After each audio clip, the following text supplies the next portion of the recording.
ദൈവത്തിരുനാമം മഹത്വപ്പെടട്ടെ. 2 കൊരിന്ത്യർ 10-ാം അധ്യായം ഇന്ന് വായിച്ച് ധ്യാനിക്കുന്നു. ഇതിനു മുമ്പുള്ള അധ്യായങ്ങളിൽ വിശുദ്ധ പൗലോസ്ലീഹ നിങ്ങളുടെ ദാസൻ, സഹപ്രവർത്തകൻ എന്നെല്ലാം സ്വയം വിനീതനാകുന്നുണ്ടെങ്കിലും അദ്ദേഹം അധർമ്മത്തിനെതിരെ ആഞ്ഞടിക്കുന്ന നേതാവാണെന്ന് കാണിക്കുന്ന ഒരു ഭാഗം കൂടിയാണിത്. അതായത് അസത്യവും അപവാദവും വിശ്വാസ വൈരുദ്ധ്യവും പ്രചരിപ്പിക്കുന്നവരെ കൈകാര്യം ചെയ്യാനുള്ള കരുത്തും തനിക്കുണ്ട് എന്ന് അദ്ദേഹം വിശദമാക്കുന്നു. ആ കരുത്ത് കാണിക്കുന്നത് ശാരീരികമായിട്ടല്ല. ഒരു സഭാപ്രവർത്തകന്റെ സമര ആയുധങ്ങൾ എന്ന് പറയുന്നത് ലോകപ്രകാരമുള്ള ആയുധങ്ങളല്ല. പ്രത്യുത ഏത് കോട്ടയും തകർക്കുവാൻ കഴിയുന്ന വിശ്വാസവും ദൈവശക്തിയുമാണ്. അതാണ് ഏത് അബദ്ധ ഉപദേശത്തെയും ഇല്ലാതാക്കുവാൻ കഴിവുള്ളതായ ആയുധങ്ങളെന്ന് പറയുന്നത്. അപ്പം അതുകൊണ്ട് മശിഹായെ അനുസരിക്കുവാൻ എല്ലാവരെയും ഞങ്ങൾ സന്നദ്ധരാക്കുന്നു. നിങ്ങൾ ഒറ്റ കാര്യം ചെയ്താൽ മതി, അനുസരണത്തിൽ ഉറച്ചു നിന്നാൽ മതി. ഒരുപാട് വിമർശനങ്ങൾ പൗലോസ്ലീഹ പ്രവർത്തന കാലഘട്ടങ്ങളിൽ സഭയിൽ നിന്ന് തന്നെ അദ്ദേഹത്തിന് നേരിടേണ്ടി വന്നിട്ടുണ്ട്. അദ്ദേഹത്തിൻ്റെ പ്രവർത്തനത്തെ ചോദ്യം ചെയ്യുകയും അദ്ദേഹത്തിൻ്റെ ആ ഉപദേശത്തെ നിരസിക്കുകയും ഒക്കെ ചെയ്തപ്പോഴാണ് ഇങ്ങനെ ഒരു സമീപനം അദ്ദേഹത്തിന് എടുക്കേണ്ടി വന്നതും പറയേണ്ടി വരുന്നതും. അപ്പം അദ്ദേഹം പറഞ്ഞു, ഞാൻ വിനീതനാണ്, നിങ്ങൾ അടുത്തിരിക്കുമ്പോൾ ഞാൻ വിനീതനാണ് എന്ന് വിചാരിച്ച് ഞാൻ എപ്പോഴും അങ്ങനെയല്ല. വിനീതൻ എന്ന് പറഞ്ഞാൽ ഞാൻ കോപിക്കാത്തവനോ അല്ലെങ്കിൽ ശാസിക്കാത്തവനോ അല്ല.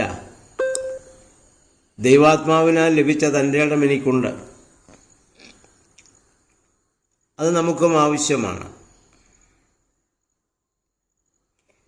ഇനി 7 മുതൽ 9 വരെയുള്ള വാക്യങ്ങൾ ശ്ലീഹായുടെ അധികാരത്തെ ചോദ്യം ചെയ്യുന്നവർക്കുള്ള, അല്ലെങ്കിൽ അന്ന് മശിഹാ പക്ഷക്കാരെന്ന് പറയുന്ന ആളുകൾക്കുള്ള അദ്ദേഹത്തിൻ്റെ മറുപടിയാണ്. ഒന്നാമത് അദ്ദേഹം കൊടുക്കുന്നതായ മറുപടി, ക്രിസ്തു പക്ഷക്കാരനെ പോലെ ഞങ്ങളും ക്രിസ്തുവിൻ്റെ അല്ലാതെ മറ്റാരുടെയും പക്ഷക്കാരല്ല. ഞങ്ങളും പ്രസംഗിക്കുന്ന ക്രിസ്തുവിനെ കുറിച്ചല്ലേ. രണ്ടാമത് അദ്ദേഹം പറയുന്നു, കർത്താവ് എനിക്ക് തന്ന അധികാരത്തെക്കുറിച്ച് ഞാൻ പൂർണ്ണ ബോധ്യമുള്ളവനാണ്. ദൈവം എന്നെ നേരിട്ട് വിളിച്ചതാണ്, എനിക്ക് അധികാരം നൽകിയിട്ടുള്ളതാണ്. ആ അധികാരം അപ്പോസ്തലന്മാർ അംഗീകരിച്ചിട്ടുള്ളതാണ്.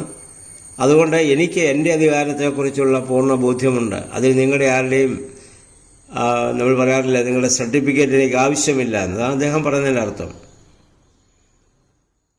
പക്ഷേ മൂന്നാമത് അദ്ദേഹം പറഞ്ഞതാണ്, ആ അധികാരമുണ്ടെങ്കിലും അധികാരമുണ്ടെന്ന് ഭാവിക്കുന്ന ചിലരെ പോലെ വിശ്വാസികളെ തകർക്കുവാനും വഞ്ചിക്കാനുമല്ല ഞങ്ങളത് ഉപയോഗിക്കുന്നത്, അവരെ പടുത്തുയർത്തുവാനാണ്.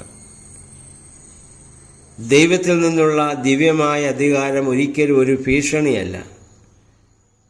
അത് ഭക്തി വർധനവിനാണ് ഉപയോഗിക്കേണ്ടത്. എന്നാൽ സഭയിൽ ഇന്ന് പലപ്പോഴും അധികാരങ്ങൾ ഭീഷണിയായും മറ്റുള്ളവരെ അടിച്ചമർത്താനും ഇല്ലായ്മ ചെയ്യുവാനും ഒക്കെയാണ് പലപ്പോഴും പല സ്ഥലത്തും പലരും ഉപയോഗിക്കുന്നത്. അവരൊക്കെ പൗലോസ്ലീഹയുടെ ഈ വചനം വായിച്ച് ധ്യാനിക്കേണ്ടതാണ്. കാരണം ദൈവത്തിൽ നിന്നുള്ള അധികാരം പൂർണ്ണമായും ശുശ്രൂഷാപരമാണ്. പക്ഷേ സത്യവിശ്വാസത്തിന് എതിരായി സംസാരിക്കുകയും പ്രവർത്തിക്കുകയും ചെയ്യുന്നവനോട് അതേ ഭാഷയിൽ ശക്തമായ രീതിയിൽ പ്രതികരിക്കാനുള്ള ഉത്തരവാദിത്വമുണ്ട്.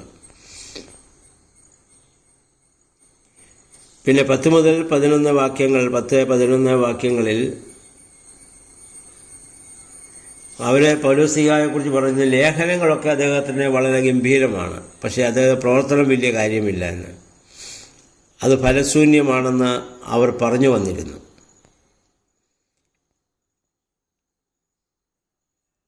അപ്പം അദ്ദേഹം പറയുന്നു, അങ്ങനെയുള്ളവർ ഞങ്ങളെ തെറ്റിദ്ധരിച്ചിരിക്കുകയാണെന്ന് ഞങ്ങൾ വരുമ്പോൾ നിങ്ങൾക്ക് ഞങ്ങളെക്കുറിച്ച് മനസ്സിലാവും.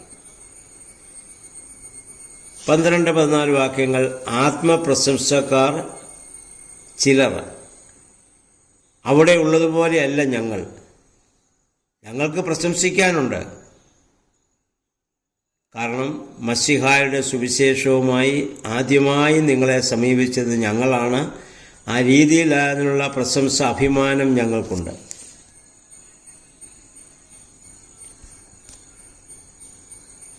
പിന്നെ 15-ാം വാക്യത്തിൽ അദ്ദേഹം പറയുന്നത്, ഞങ്ങളുടെ പ്രശംസയുടെ വർധനവ് നിങ്ങളുടെ വിശ്വാസ വർധനവിനെ ആശ്രയിച്ചാണ് ഇരിക്കുന്നത്. നിങ്ങൾ വിശ്വാസത്തിൽ നിന്ന് വ്യതിചലിക്കുകയും വിശ്വാസ ബലഹീനരാകുകയും ചെയ്താൽ ഞങ്ങൾക്ക് എന്ത് പ്രശംസയാണുള്ളത്? അപ്പം ഞങ്ങളീ അധ്വാനിക്കുന്നതും കഷ്ടപ്പെടുന്നതും നിങ്ങളോട് പ്രസംഗിക്കുന്നതും നിങ്ങളെ പഠിപ്പിക്കുന്നതും ഒക്കെ നിങ്ങളുടെ വിശ്വാസം വർദ്ധിക്കാനാണ്. ആ വർധനവ് നിങ്ങളിൽ ഉണ്ടാവണം. അതാണ് ഞങ്ങളുടെ ആഗ്രഹം എന്നുള്ളതാണ് അദ്ദേഹം ഇവിടെ ആവശ്യപ്പെടുന്നത്. 17-18 വാക്യങ്ങൾ അദ്ദേഹം പറയുന്നു, അഭിമാനിക്കുന്നവൻ കർത്താവിൽ അഭിമാനിക്കട്ടെ. എന്തെന്നാൽ തന്നെ പ്രശംസിക്കുന്നവനല്ല, കർത്താവ് പ്രശംസിക്കുന്നവനാണ് സ്വീകാര്യൻ. അപ്പം നമ്മൾ അഭിമാനിക്കേണ്ടത് കർത്താവിലാണ്, നമ്മളിലല്ല. എന്തെന്നാൽ സ്വയം പ്രശംസിക്കുന്നവനെ ദൈവത്തിന് ഇഷ്ടമല്ല.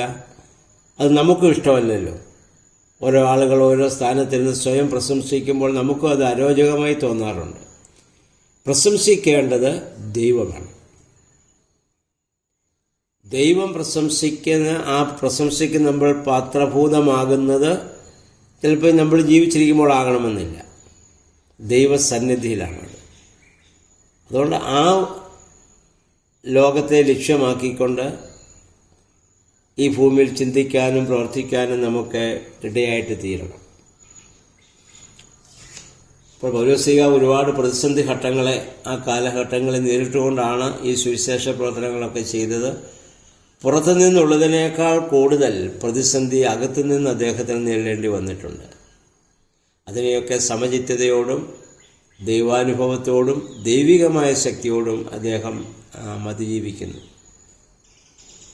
നമ്മൾ പ്രവർത്തിക്കുമ്പോൾ ഇതുപോലെയുള്ള പ്രശ്നങ്ങളും പ്രതിസന്ധികളും നമ്മൾ ഏത് മേഖലയിൽ പ്രവർത്തിച്ചാലും അവിടെയെല്ലാം ഉണ്ടായേക്കാം.